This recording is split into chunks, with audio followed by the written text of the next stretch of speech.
Live right here on the early line on SportsGrid. We go around the association on this Thursday following two consecutive nights of two games in the NBA Cup in the quarterfinal round, now with semifinals Saturday in Sin City on the horizon. You would think, DRS, after a ton of NBA Cup action the last few weeks, group play nights on Tuesdays and Fridays, a quarterfinal doubleheader day on both Tuesday and Wednesday, that those teams not onto the knockout round, who did not advance past the group stage, a ton of them would play today. No, in fact, only 3 games in the association on this Thursday, a slew, and I mean a ton of games on a Friday in the NBA. Let's start in the NBA with the favorites still, that being the Boston Celtics, who were the favorites to win the NBA Cup, did not advance out of the group stage after the upset to the Atlanta Hawks, who, of course, are on to the semis. But Boston back at home tonight and as a hefty favorite, laying 12.5 points against the Detroit Pistons. What do you like? Yeah, FanDuel opened up this one as a 14-point favorite for Boston. Now it's trickled down to 12.5, and it's not really overwhelming public favorite on either side. 56% of the tickets coming in at FanDuel here for the side of the Boston Celtics. I tend to go that route if you're just looking at the starting lineup. And also, we always like to use that term rested and ready. The Boston Celtics should be that tonight. Drew Holiday, Derek White, Jaylen Brown, Jason Tatum, and Kristaps Porzingis in that lineup tonight. And then we know how deep that bench is and the three-point capabilities that they have. I think the Pistons are a quality team, and it is hard to win in the NBA by double digits or more. But tonight, I'm going to back the Boston Celtics. I'll lay the double digits and figure they win by close to 2 touchdowns.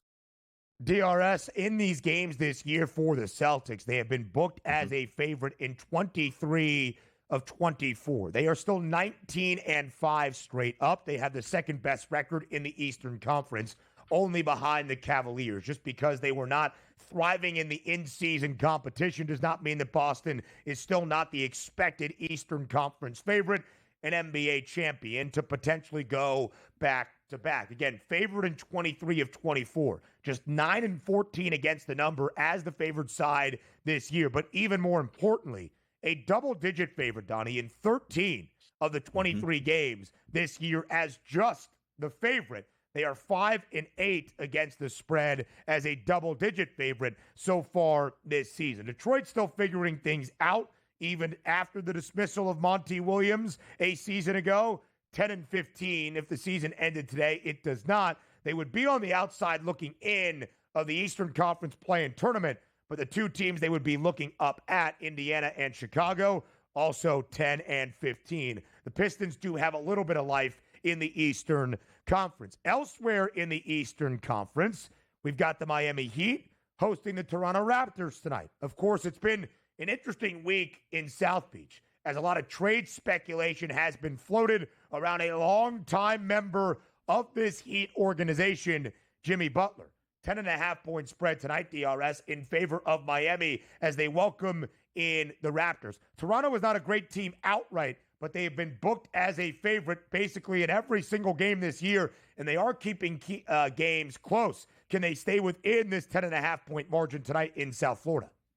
Yeah, I think we might get 3 blowouts tonight here, and also take a look at the home team to get a little bit of that Miami flu. You know, Toronto probably flew in a day or two before, get to enjoy that South Beach atmosphere, hit a couple clubs, and also Scotty Barnes not projected to be in the starting lineup. Why? Because he's injured. He's going to be out for several weeks here. Mitchell, Dick, Barrett, Agbaji, and Pirtle in the starting lineup for the Raptors tonight. Hero, Duncan, Butler, Highsmith, and Adebayo is what the anticipation is. I'm interested to see what we get out of Jimmy Butler tonight, too, because is this one of those, I need to showcase that I'm legitimate so I get another team to bite where I want to go? Or is it the Jimmy Butler, we don't necessarily want to overuse you and get you injured so we can't trade you? That's an interesting one if you're looking at it from a prop perspective for me. But I do think Miami Heat probably in the driver's seat, a double-digit win. I'll go with another easy victory like I had with the Boston Celtics earlier. Again, the Raptors are not a great basketball team outright. They are just 7-18, but they have been booked as a dog in all 25 contests this year, and they are 17-8 against the number. They are one of 2 teams alongside the Nets that have been booked as an underdog 20-plus times this season and have covered more than 65% of their games. Miami has won 3 straight. The Heat now 2 games above 500 at 12-10, and yet might be making some very significant changes to their roster and organization if they do decide to send on Jimmy Butler. Let's go to the Big Easy tonight as well to round out the triple header. The Pels, a home underdog, as you would probably expect, against the Sacramento Kings. That line now 7 in favor of Sacramento on the road in New Orleans. 231.5 is the total. Donnie, are you agreeing with the line movement on the FanDuel Sportsbook? Yes, I am. And once a month, usually the Pelicans get a victory. I think they already used that up. And by the way, I did pick them last time they took on the Suns at home outright to win that game, and they did. Then they lost by double digits, then lost by the Spurs. They're going to get hammered again tonight because you have one team that's rested and ready, one team that's dead in the water. I agree. That 5.5 to 7, we should be looking at a road victory for the Kings of at least double digits tonight. They're intact in their starting lineup, and who's not intact in their starting lineup? It's the Pelicans, and they stink. No juice tonight for them. We're going to go with the Kings.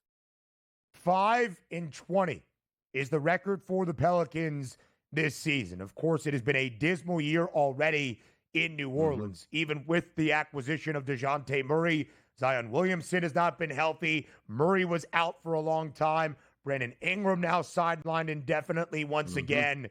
It's just a disaster. They have been booked as an underdog in 19 of 25 games. They are 8-11 against the spread, a little bit better covering numbers than they are in winning games outright, but it's not been a recipe for success. Sacramento, meanwhile, 12-13 this year, DRS, and we are starting to already see this form very early on this season. In the first month and a half of this NBA campaign, there was about 4 teams that were above 500 in the Eastern Conference. Right now, there are 7 teams above 500 in the Eastern Conference. But you've got everybody else, 8 of the 15, 4 games below 500 or worse. There are only 3 teams that are below 2 games below 500 in the Western Conference. So the Kings only a game below 500, trying to get back to that even number. Right now, they're not even sniffing the play-in tournament because of how deep the Western Conference in this year and how weak the Eastern Conference is this season.